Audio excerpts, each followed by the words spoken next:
First year के बच्चों के लिए चाहिए, जो आज हमारे बीच में शायद एक विद्यार्थी है, उसका हम ताली बजा के अभिनंदन करते हैं। एक 1000 भी हो सकता है, एक भी रह सकता है, 11 भी हो सकता है। तो हम इस स्टूडेंट का स्वागत करते हुए 3-4 विद्यार्थी हैं जो अनुभूति से अभी जुड़ना चाहते हैं, जो अभी हमारे यहाँ सेकंड ईयर के विद्यार्थी हैं, वो जुड़ने की इच्छा रखते हैं।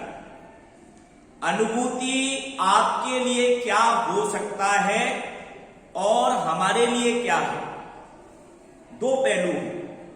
जो विद्यार्थी हैं उनके लिए क्या है, जो जुड़ना चाहते हैं उनके लिए क्या हो सकता है। अनुभूति मूलतः गार्गी कॉलेज का एक ऐसा मंच है जो आपको निडर बनाता है, आपको अपनी बात लिखना ही नहीं सिखाता, उस लिखी हुई बात को एक श्रोता समुदाय के सामने, पाठक समुदाय के सामने प्रस्तुत करने का भी बार बार मौका देता है। ये अलग बात है कि अभी जो कोरोना का जो ट्रॉमा काल या संकट काल गुजरा है, उसमें अभी धीरे धीरे हम लोग उबर रहे हैं। अभी भी उबरे नहीं है। जैसे जो भी स्टूडेंट हैं, ज्यादातर का ऑडिशन हुआ है ऑनलाइन, ज्यादातर की परीक्षाएं ऑनलाइन हुई हैं, क्लास हुए नहीं। तो हम यहां कॉलेज में अभी लगभग 1 साल से ही सक्रिय हैं, फरवरी मार्च से सक्रिय हुए हैं। तो उसमें हमने भी कोई ज्यादा दबाव नहीं बनाया। मीटिंग भी हुई, कई बार आप लोग नहीं आए, नहीं गए, लेकिन अभी आपके लिए अनुभूति, अगर ईमानदारी से आपके अंदर वो भावनात्मक अनुभव और अनुभूत करने की क्षमता है, जो आपको बार बार, देखो हम हमेशा नहीं लिखते, हमेशा लिख भी नहीं सकते, लेकिन कभी कभी भावों का उद्गार इतना तीव्र होता है कि हम रोक भी नहीं सकते, है कि नहीं। कई बार रात में भी कोई आइडिया आ गया और आप सजग हैं, पेन कॉपी खोल के उसको लिख देंगे, और जब लिख देंगे और मान के चलो एक बार नहीं लिखेंगे, अगर आपने नहीं लिखा तो मैं अपने अनुभव से कह सकता हूं, आप सबसे मेरा अनुभव ज्यादा है मीना मैम को छोड़ के, कि वो आइडिया उस फॉर्म में, उस रूप में कभी भी आने वाला नहीं। उससे बेहतर हो सकता है, उससे घटिया हो सकता है, लेकिन जो आइडिया जिस समय आया है, अभी मैं जो बोल रहा हूं, वो आइडिया अभी जो आ रहा है वो फिर कभी नहीं आएगा, या तो बेहतर आ सकता है या उससे कमतर आ सकता है। इसलिए आपके लिए अनुभूति का सदस्य होने के साथ साथ 3 काम हम बताते हैं, जो पहले बता चुके हैं। निरंतर लेखन, जब भी विचार आ गया पॉकेट डायरी रखो जेब में, जैसे नया शब्द मिल गया, भाव कोई नया आ गया, कई बार 2 लाइन की तुकबंदी इतनी अच्छी हो जाती है कि आप सोच नहीं सकते कि 20 पेज की कविता अच्छी नहीं होती है। जैसे कि राजेश जोशी की कविता का सोनम ने जिक्र किया, बच्चे काम पर जाए। अरे बच्चों को काम पर नहीं जाना है, बच्चों को खेल के मैदान में जाना है, बच्चों को कलम कापी लेके स्कूल जाना है। लेकिन दुर्भाग्य है हमारे देश का कि जिस उम्र में उनको पढ़ना लिखना खेलना चाहिए, वो कहाँ है, फैक्ट्रियों में मजदूरी कर रहे हैं। ये बात न कोई अर्थशास्त्री कहेगा कभी, न कोई समाजशास्त्री कहेगा कभी, न कोई बड़ा साइंटिस्ट कहेगा कभी। ये बात कहने की कल्पना शक्ति, क्षमता किसमें है, कवि में है, लेखक में है, रचनाकार में है। इसलिए कहा जाता है जहां न पहुंचे रवि वहां पहुंचे कवि। जिन जगहों पर सूर्य की प्रकाश की किरणें नहीं पहुंचती, वहां आप जैसे कवियों की, रचनाकारों की दृष्टि पहुंचती है। तो आपके पास जीवन जीने के कई तरीके, कई माध्यम, कई साधन हो सकते हैं, अच्छा जॉब हो सकता है, लेकिन आपके लिए अमर होने का एक वरदान है आपके हाथ में, वो है कलम, वो है अभिव्यक्ति, वो है सृजन। कवि को मालूम है क्या कहा जाता है? ब्रह्मा कहा जाता है। वो अपनी सृष्टि का निर्माण अपने मनोनुकूल कर सकता है। जैसे आप कोई उपन्यास लिखो तो आप उसमें पात्रों से क्या करवाएंगे, कैसे करवाएंगे, ये आपके पास छूट होती है। तो एक जो समानांतर दुनिया रचने का जो संभव प्रयास है वो कौन कर सकता है? रचनाकार कर सकता है। तो ये रचनाकारों का मंच है। अनुभव और जिनके पास सहृदय है, अनुभूत करने की क्षमता है, उनका मंच है। बीच बीच में मैं तो आपको कड़वी दवाई पिलाता ही रहता हूं, क्योंकि काम की दवाई कभी मीठी नहीं होती है।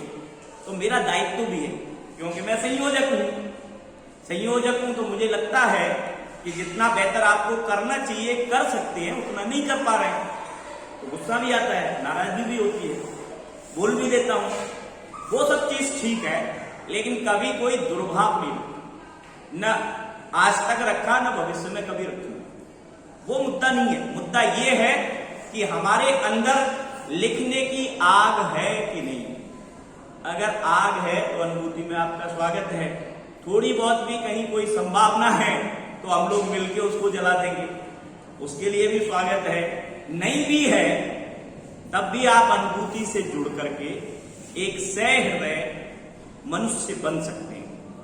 अच्छे देखो, साहित्य पढ़ने वाला व्यक्ति निश्चित रूप से जो होता है, जैसा होता है, जितना अच्छा बुरा होता है, साहित्य पढ़ने के बाद और कुछ हो या न हो, उससे थोड़ा और बेहतर मनुष्य होता है कि नहीं?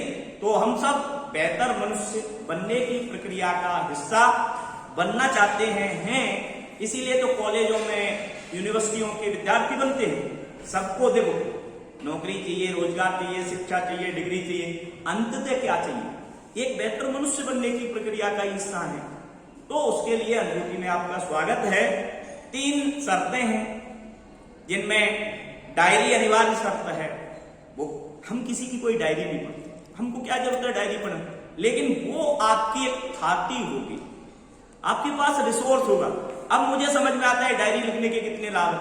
अब मैं अपने ग्रेजुएशन के दौर के क्षणों को, पलों को, घटनाओं को याद करूं, संभव ही नहीं है। कुछ कुछ बचा है। अगर उस समय मैंने उनको डायरी में उल्टा सीधा जो कुछ भी लिख दिया होता तो आज पढ़ के मुझे उनमें कितना आनंद मिलता, उन घटनाओं को याद करके इतना संभव था। और वो कभी भी आपने कभी अपनी आत्मकथा लिखी, कहानी लिखी, तो वो पात्र आपके जीवन से ही आ सकते हैं। इसलिए दूसरा, लेखन विरेचन का भी काम करता है। कई बार हम किसी से लड़ जाते हैं, ब्रेकअप हो जाता है, या कुछ और दुर्घटना हो जाती है, या कोई भी संसार में सुख दुख का चक्र चलता ही रहता है, तो उससे भी आपको विरेचित करता है लेखन। इसलिए निरंतर, मैं ये नहीं कह रहा कि अंग्रेजी में मत लिखो, फ्रेंच में मत लिखो, उर्दू में मत लिखो, आपकी जो भी मातृभाषा है उसमें लिखो, निरंतर लिखो। आज थोड़ा थोड़ा कम अच्छा आ रहा है, धीरे धीरे करत करत अभ्यास के जड़ मत हो सुजा, रसरी आवत जात में सिल पर पड़ते, पत्थर पे निशान पड़ सकता है। हम में से, आप में से कोई पत्थर नहीं है, पत्थर दिल हो सकते हैं, पत्थर नहीं है कि नहीं? इसलिए लेखन आपके लिए, आपके स्वास्थ्य के लिए, आपकी यशोपलब्धि के लिए, आपकी संतुष्टि के लिए एक अनिवार्य हिस्सा बना लो। अनुभूति में अभी आज तो हमारा ओरिएंटेशन प्रोग्राम है, तो इसमें ज्यादा कुछ नहीं है। अभी हम ओरिएंटेशन के बाद 15 से लेके 30 तारीख तक उनका किस प्रकार से सिलेक्शन प्रोसीजर, हमारे यहाँ 3 प्रोसीजर हैं, उनका एक रजिस्ट्रेशन करेंगे, उनसे उनकी लिखी हुई रचनाएं मांगेंगे, फिर उनको हम सुनेंगे भी, फिर उसके बाद कुछ स्पॉन्टेनियस टॉपिक दे देंगे, उस पर बोलने के लिए बोलेंगे। ये सभी विद्यार्थी जो पहले के हैं, एकाएक नहीं हमने चुने, उनको 2-3 राउंड में सुन के, समझ के, पढ़ के तब उनका चयन किया है। तो इस प्रोसीजर को हम 15 नवंबर से शुरू करेंगे और 30 तक खत्म कर लेंगे। उसका फॉर्म आपको गूगल पे बना के हम लोग शेयर करेंगे तो आप लोगों तक पहुंच जाएगा। ठीक है, तो इन्हीं मतलब शब्दों के साथ मीना मैम का बहुत बहुत धन्यवाद। आज उनका ऑफ डे था, लेकिन अनुभूति के लिए मेरे निवेदन और अनुरोध पे आई, उनका भी हृदय से धन्यवाद। और सभी विद्यार्थियों का जो आप यहाँ हैं उन सबका हृदय से धन्यवाद। अनुभूति को देखो, हमको ज्यादा संख्या नहीं चाहिए, लेकिन जो चाहिए चंद्रमा एक होता है, लाखों की संख्या में तारे हैं।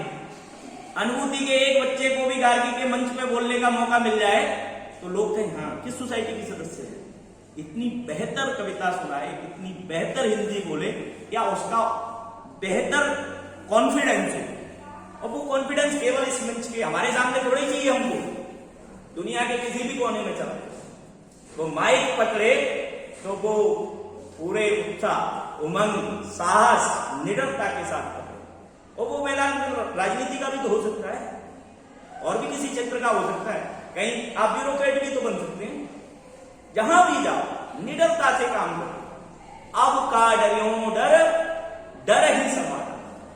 डर को निकाल दोगे तो कोई भी मंच आपके लिए छोटा ही है, आपसे बड़ा कोई मंच नहीं। यह भाव बढ़ता है हमारी अनुभूति का समुदाय, अनुभूति का मंच, और मैं समझता हूं कि इसमें हम अभी तक विफल नहीं हैं। जो भी अनुभूति के विगत सदस्य हैं, जो हमारे एलुमनाई हैं, उनका एक मीट इस बार करने का प्लान कर रहे हैं कि अनुभूति अभी ज्यादा पुरानी सोसाइटी है नहीं, 2014-15 में हमने बनाई थी। 5-7 साल की यात्रा है। 5-7 साल की यात्रा में लगभग 100 सदस्य हमारे हैं जो माइक पकड़ते हुए कपते थे। आज माइक पर इतनी सुंदर और बेहतरीन अभिव्यक्ति प्रस्तुत करते हैं कि उनको देख के अच्छा लगता है। इसी कामना और आशा के साथ कि आप भी अनुभूति से जुड़ के कभी पछताओगे नहीं, बेटर ही महसूस करोगे। मैं अपनी वाणी को विराम देता हूं। अगर मीना मैम कुछ कहना चाहें तो हम मैम को भी सुनेंगे। बाद बाकी सबको बहुत बहुत धन्यवाद, सब लोग आए। इतना ही, नमस्कार। अभी ऐसा करते हैं हम लोग,